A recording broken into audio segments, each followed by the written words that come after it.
eu posso fazer o clareamento. O que eu não posso é dizer para o meu paciente que eu estou cobrando caro o clareamento porque eu faço com laser. Meninas, a gente sabe muito bem qual o papel do laser no clareamento. E aí, eu trouxe uma colega que é especialista em dentística, mestre e doutora na área, para explicar um pouquinho pra gente sobre o clareamento. Outra colega que vai falar pra gente sobre as lesões cervicais não cariosas, para que a gente entenda um pouquinho dessa controvérsia que tem em relação a esses procedimentos.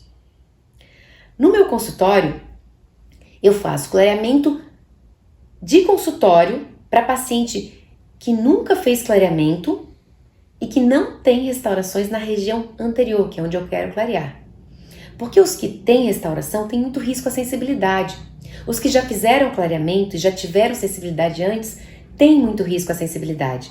Então, para esses pacientes, eu faço só o caseiro.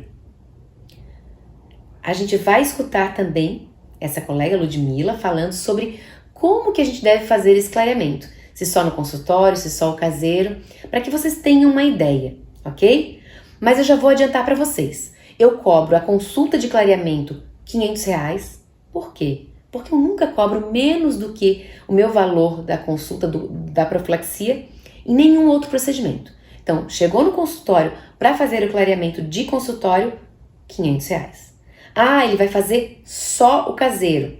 O caseiro, como é que eu faço? Eu cobro R$500 e aí eu dou para o paciente o modelo, né, a confecção do modelo, a placa de clareamento e 2 bisnagas do clareador. Que geralmente eu uso peróxido de carbamida a 10%, que é o mais seguro, que é o que tem menos risco à sensibilidade para fazer o clareamento caseiro. Ok?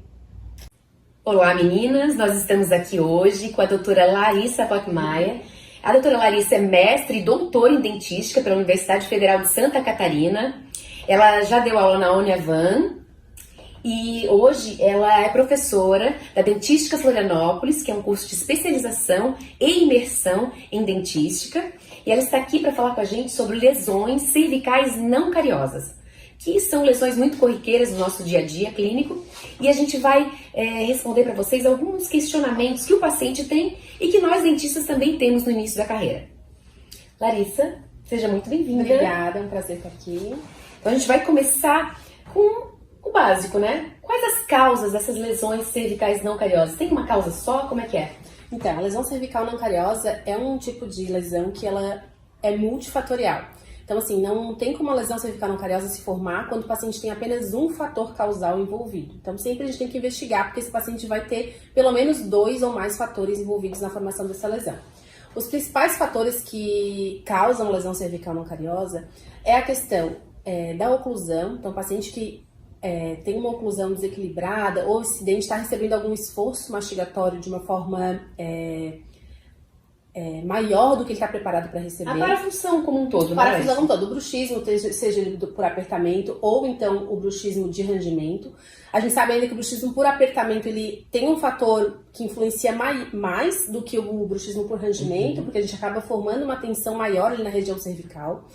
Mas essas lesões também têm envolvido o fator da questão da erosão, né? Abrasão, erosão. Então, um paciente que tem uma cavidade bucal com uma acidez um pouco mais elevada do que o normal. Então, toma muito refrigerante, seja né? pela alimentação, ou seja, então, por fatores intrínsecos, pacientes que têm refluxo, por exemplo, que é bem comum, o paciente não sabe que tem refluxo, chega no consultório, tem bastante lesão cervical não cariosa, a gente começa a investigar, encaminha esse paciente para um gastro e acaba descobrindo que o paciente tem sim a doença do refluxo gastroesofágico. É bem comum um dentista acabar diagnosticando isso. Olha o nosso papel importante no diagnóstico, né? E também a questão da abrasão, da força que a gente utiliza, por exemplo, na escovação, uma escova muito, muito rígida.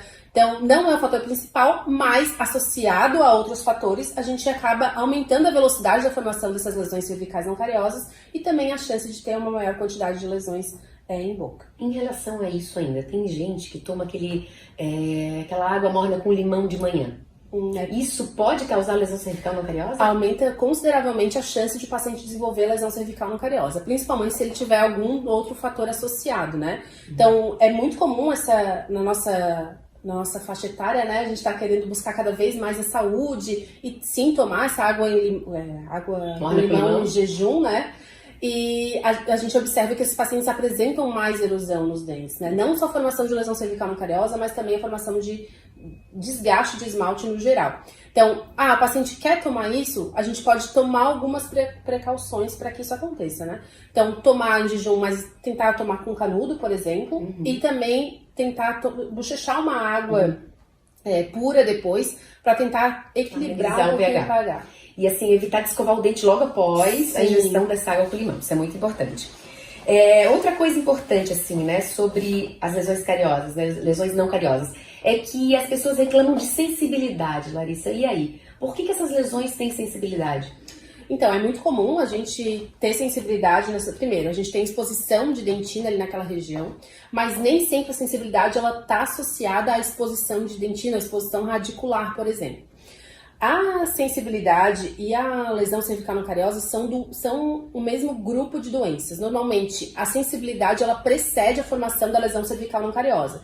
Às vezes o paciente reclama que está com sensibilidade, a gente vai avaliar o paciente, não tem exposição radicular, não tem dentina exposta, não tem cavidade, mas a gente sabe que ao longo dos anos a possibilidade de o paciente ter uma lesão cervical não cariosa naquela região que ele apresenta sensibilidade é muito grande. Se a gente não agir, não identificar qual a causa dessa sensibilidade, a chance de o paciente desenvolver lesão cervical não cariosa na região é muito grande. Então, assim, paciente pós-ortodôntico que não tem que não fez um ajuste oclusal adequado, por exemplo, ele pode estar sofrendo uma carga excessiva na cervical de alguns dentes. A gente está começando a formar uma lesão cervical não cariosa por baixo do tecido gengival mesmo, então ele não consegue identificar clinicamente. Mas ao longo dos anos, provavelmente vai ter uma exposição radicular ali naquela região e vai ter formação de lesão cervical não cariosa. Tá? Então é bem importante a gente identificar a causa dessa formação a causa da sensibilidade ou da formação da lesão cervical não cariosa o mais cedo possível para evitar que haja uma progressão dessa lesão. Exatamente, a gente trabalhar na prevenção, né? Ao invés de só na causa. E assim, sempre restaura? Quando que restaura? Na verdade, assim, a gente tem alguns critérios para restaurar, né? A gente restaura quando está cavitado e que essa cavidade tenha uma espessura suficiente para receber um material restaurador. Então, pelo menos a gente tem que ter ali entre 1 e 1,5 mm de profundidade para receber o material restaurador. Tem um estudo piloto muito legal que foi publicado que ele mostra que se a gente tem uma lesão cervical não cariosa cavitada, a gente não faz a restauração, essa lesão ela vai continuar progredindo ao longo dos anos. Mesmo que a gente tire o fator causal, a chance da progressão ela é muito grande. Então tem indicação sim de fazer a restauração desde que tenha cavidade e que a gente avalie, né, a necessidade, por exemplo, de fazer um enxerto gengival combinado ou não, dependendo da localização da formação dessa cavidade. É o que a gente sempre fala e vê nos artigos científicos também, né? Que a gente deve recobrir raiz e restaurar a coroa, né, Larissa? Isso. E assim, o que eu vejo muito, né, nos pacientes que eu recebo, é que as pessoas fazem restaurações, deixam o dente extremamente longo. Por quê? Porque restaura até a raiz. O paciente não pode fazer recobrimento, ele não quer saber de cirurgia, então eu vou resolver tudo com restauração. Aí acaba a gente unindo, né, a coroa com a raiz e forma um dente mais longo que esteticamente não fica legal. Quando o paciente assim, não posso fazer a cirurgia por algum motivo, ou não quero, ou não vai fazer cirurgia agora, vai fazer mais tarde, a gente pode restaurar sim essa lesão, inclusive ela na radicular, mas a gente tem que respeitar a anatomia. Então, raiz eu vou restaurar com anatomia de raiz e coroa, anatomia de coroa. Utilizando também, às vezes, resina composta, ou se a gente for trabalhar com resina composta, né, uma resina composta com uma cor mais adequada para o tecido radicular, que é uma cor mais saturada. Tem alguns sistemas de resina composta que apresentam resinas específicas para fazer esse tipo de restauração de raiz. E na coroa a gente vai restaurar com a cor e com as características que tem uma coroa. Olá meninas, nós estamos aqui hoje com a Ludmila Linhares, que é mestre e doutora em dentística pela Universidade Federal de Santa Catarina, foi professora da Uniavan e hoje ela é professora da Dentística Florianópolis nos cursos de imersão e especialização em dentística. Ludmila, nós vamos falar hoje sobre clareamento dental, que é um tema bem procurado no consultório, né? Os pacientes procuram muito, eles querem muito ter os dentes claros, né? E é um tema bem controverso, porque nós temos algumas questões dentro do clareamento que não são bem respondidas, né? E é importante que você, profissional, tenha esse embasamento científico, né? Do que é o clareamento, o que é válido, o que não é, e não só procurar em redes sociais o que o pessoal está fazendo por aí. Então eu procurei trazer alguém que tem bastante conhecimento na área para falar um pouquinho com a gente hoje sobre clareamento, né? Então, prazer estar aqui, né? qual seria, Ludmila, a melhor técnica de clareamento? Se o paciente, ele chega e pergunta, né? Eu quero fazer clareamento, mas qual que é a melhor técnica? E aí? O que a gente fala com o paciente? Quando a gente pensa em clareamento, né, a gente tem que pensar que são N fatores envolvidos, né? Então, principalmente assim, um paciente que chega, que acontece, né? Uma noiva vai casar daqui a 3 semanas e quer fazer o clareamento dental. É o mais comum. É o mais comum. Então, a gente sabe que para ela que quer urgência no tratamento, um clareamento caseiro, mesmo supervisionado, vai demorar no mínimo 3 semanas. E às vezes a gente não consegue atingir o resultado que a gente almeja, né? Então, para esse caso, para uma situação dessa, às vezes o clareamento de consultório vai ser o resultado melhor que a gente vai conseguir atingir.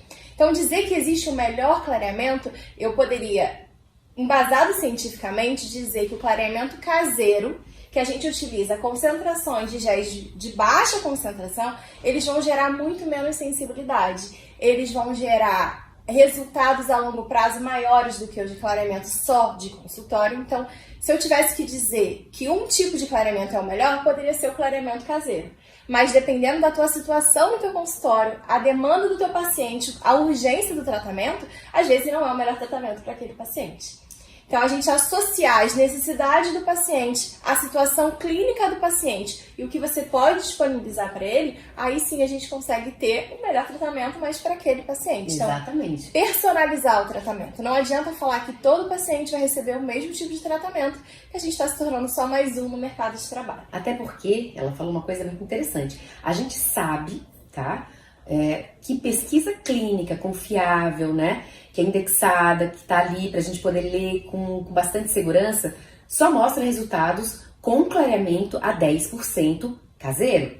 As outras porcentagens são todas derivadas dessa pesquisa e de pesquisas laboratoriais, né, Ludmila? Isso, é. Então, assim, se eu vou fazer um clareamento no consultório, o que eu vou usar de gel no consultório para fazer o clareamento? Que tipo de gel eu uso? Então, no consultório é indicado você porque assim, se você quer fazer o de consultório, a ideia é que seja um tratamento mais acelerado, né? Não tem por que eu fazer no meu consultório com gel de baixa concentração, porque a demanda de tempo no consultório vai ser muito maior, a sua hora clínica é cara, então não é indicado você fazer com gel de baixa concentração.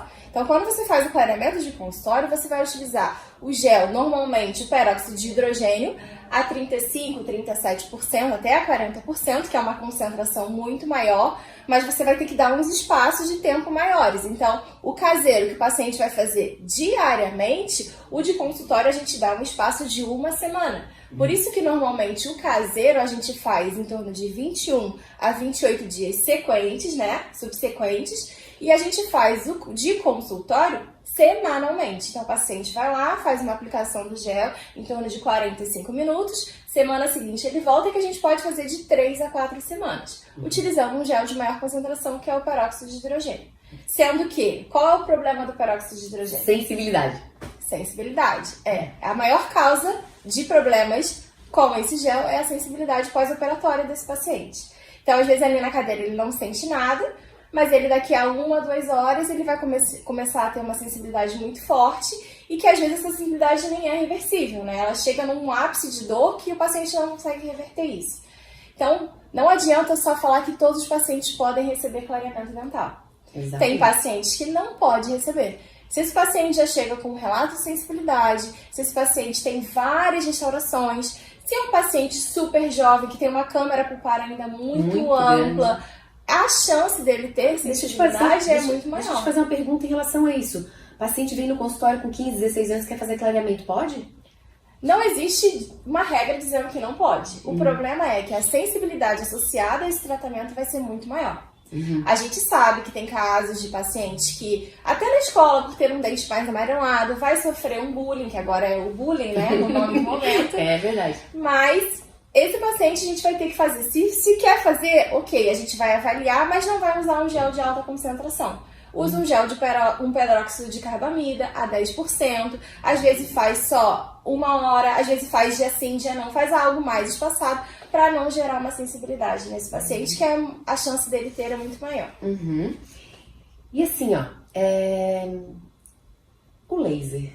Que papel tem o laser no clareamento, Ludmila? O laser no clareamento, o que eu poderia dizer do laser é que, ao final do clareamento, se ele tem sensibilidade, você poderia aplicar o laser para tirar a sensibilidade. Agora, dizer que o laser, ele vai agilizar o tratamento, o clareamento só é feito por laser, você está entrando numa onda de vender aquilo que a internet está te mostrando. Então, muitas vezes, às vezes a gente vê o dentista pegando fotopolimerizador, que não é laser, é uma luz apenas, e aplica por cima do gel. Então, assim, se você tem um bom fotopolimerizador, você está aquecendo aquela estrutura. Exatamente. E aquecer a estrutura com um gel clareador, você está gerando o que para esse paciente?